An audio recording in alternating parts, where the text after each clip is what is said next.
नमस्कार, मी विजया। तर चला आज आपण करूया भेंडी फ्राय। तर त्यासाठी मी ही भेंडी पाण्यातून धुवून घेतली आणि त्याला कोरडी करून घेतली। तर आता ही आपण चिरून घेऊया। तर इथे तेल खूप छान तापलेलं आहे। आपण ही भेंडी तेलामध्ये तळून घेऊया।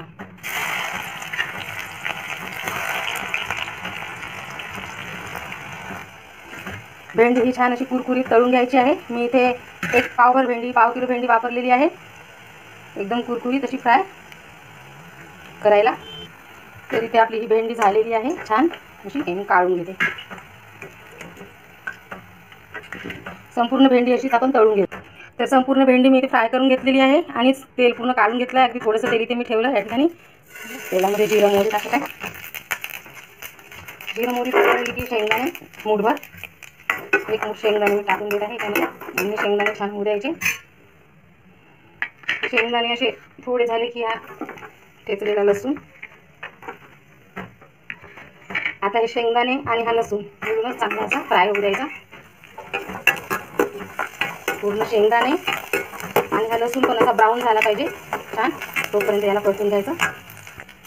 तर इथे लसूण आपला छान झालेला आहे ब्राउनिश, परत होऊ द्यायचा। पण त्याच्या आधी थोडा इथे कढीपत्ता बारीक चिरून थोडा कट केला आहे मी कढीपत्त्याला, सगळं पण छान होऊ द्यायचं।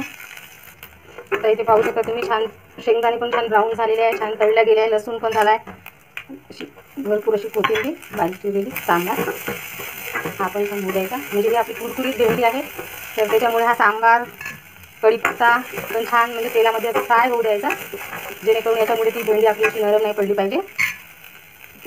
गॅसचा जाळ कमीच ठेवायचा। आता मी चवीप्रमाणे तिखट, मीठ, हळद आणि थोडी धने पावडर घेतलेली आहे, पण याच्यामध्ये टाकायची।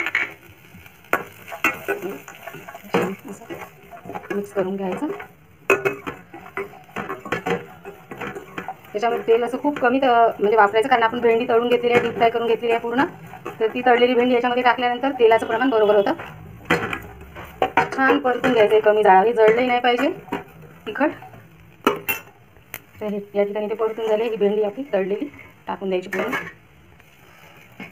तर ही भाजी पूर्ण मिक्स करून घेतलेली आहे। छान वाटते हे शेंगदाणे जेव्हा दाताखाली येतात, त्याला सगळं लसणाचा फ्लेवर आणि तिखट मिठाचा फ्लेवर पूर्ण लागलेला असतो। आपण फोडणीचं वरण, फोडणीच्या वरणासोबत ही भाजी तोंडी लावणी म्हणून छान वाटते, किंवा दुसरी कोणती भाजी केली आपली रस्सा आलू वांग्याची भाजी, वरण भात त्याच्यासोबत पण ही थोडीशी तोंडी लावणी म्हणून मस्त वाटते भाजी। ते छान असं परतून घ्यायचं व्यवस्थित, 5-1 मिनिट परतायचं छान। तरी माझी आता झालेली आहे भाजी छान, मी परतून घेते। आता मी काढून घेते।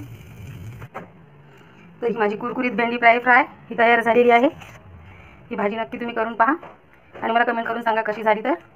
आणि जर तुम्ही हा माझा व्हिडिओ यूट्यूबवर बघत असाल तर माझ्या पेजला सबस्क्राईब करा, आणि फेसबुकवर पाहत असाल तर माझ्या पेजला फॉलो करा, आणि रेसिपी जर आवडली असेल तर लाईक करा। थँक्यू।